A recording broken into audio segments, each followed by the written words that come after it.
The coming hour we will present our hotspots, the Leiden Laboratory for Material Culture Studies, and give you some examples of what kind of experimental projects we carry out there. The laboratory is a combination of two pre-existing labs. First, the ceramic lab, which was established in 1961 and which pioneered the chenobratoire approach by combining ethnoarchaeology, experimental replication, and detailed technological analysis in the study of archaeological ceramics.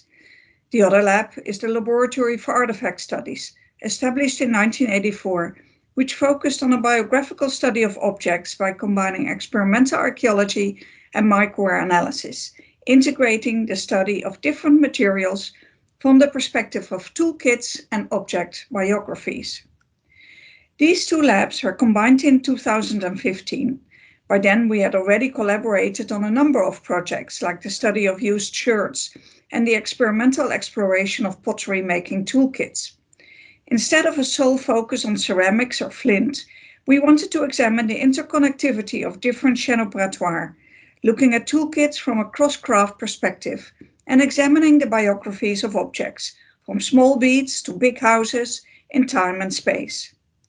Recently, the crossover between the old ceramic and microware labs culminated in the BEFIM project, in which we combined an extensive experimental program making and using pottery with the useware analysis of Celtic ceramic vessels.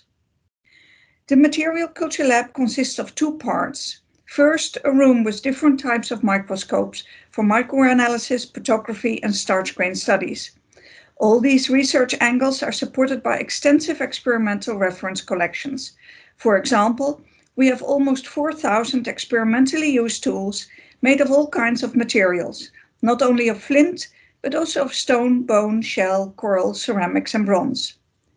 The other part of the Leiden lab is dedicated to experiments and is stocked with raw materials like antler, different plants, skins, and so forth.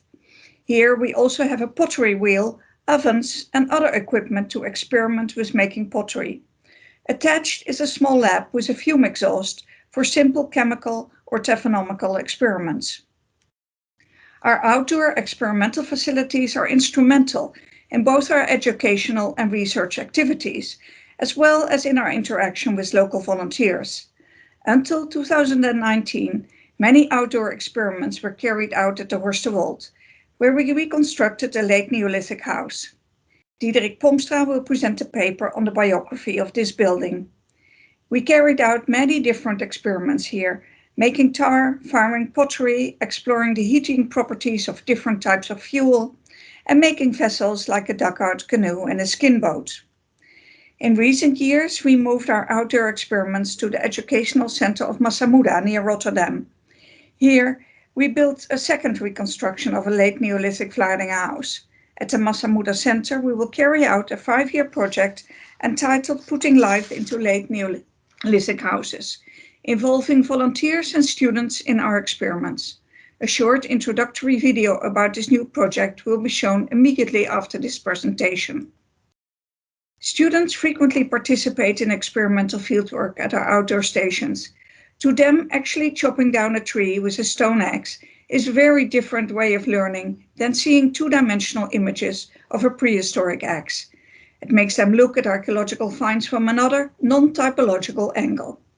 Back at base, in the Faculty of Archaeology, we are teaching materials to students at all levels, always involving experiments to make them aware of material properties, manufacturing techniques, and evidence about object biographies like those of repair. Experimental archaeology also plays a role in all research projects of our master's and PhD students. Here you see some of the recent PhD theses that have resulted from our focus on experiments and detailed material analyses, from polishing axes to making tar to studying grinding stones. All of the staff members of Material Culture Studies are involved in experimental archaeology, from hands-on experiments to modeling to science-based approaches. And for the 5th year running, the faculty was ranked in the top 10 of the QS rating. Thank you.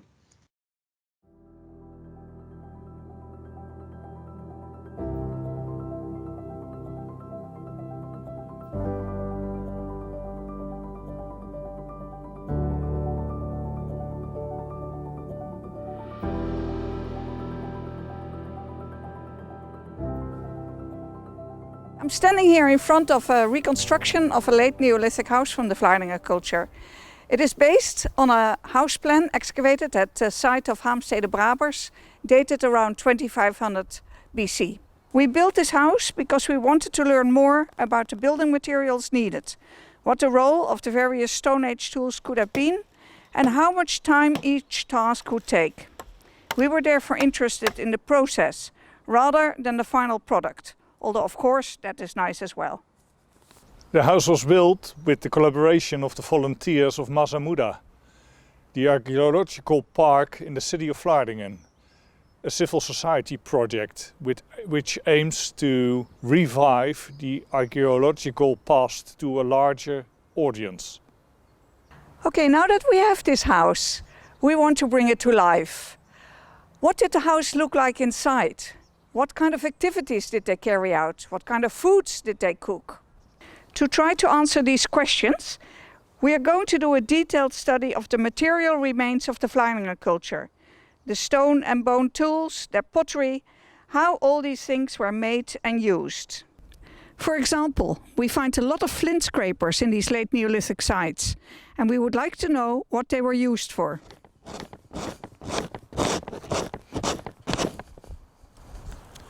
And this is where experimental archaeology comes in. We know the different stages of hide processing, like deharing, cause different traces of wear on these scrapers. Here I am in the Laboratory for Material Culture Studies of the Faculty of Archaeology at Leiden University. I'm looking at the wear traces on the experimental scraper that Diederik used to compare the experimental traces with those we see on the archaeological scrapers. This type of research is called microanalysis, and it forms an important part of the project. We will carry out lots of experiments together with the volunteers of Masa Muda. In this way, the volunteers are being trained in Stone Age crafts, which they can then teach to the school children and other visitors that frequent the center. Through our scientific analysis of the material remains, we know about the activities that were carried out and the toolkits that were involved in doing that. However, it doesn't give us the detail we need to really look inside the house, to know whether they slept on the ground or what kind of clothes did they wear. Here our imagination fails us. We will employ artists to make reconstruction drawings such as this one, that will subsequently be distributed through the social media of EXARC. EXARC is an international organization that promotes experimental archaeology. It's a network of researchers and craftspeople, museums and universities. From this wide array of knowledgeable people, we hope to receive comments and criticism that'll form the basis of further experiments and new interpretations of our scientific observations. Not only are we interested in the house and its surroundings, but we also want to understand how people moved around in the wetland landscape, the Dutch coastal region. How and where did they get their raw materials? We therefore built copies of excavated prehistoric dugouts using the original reconstructed tools. We have an interdisciplinary team of scientists, craftspeople, artists and enthusiastic volunteers and students with whom we hope to shed more light on how late Neolithic people lived in the wetlands of the coastal Netherlands.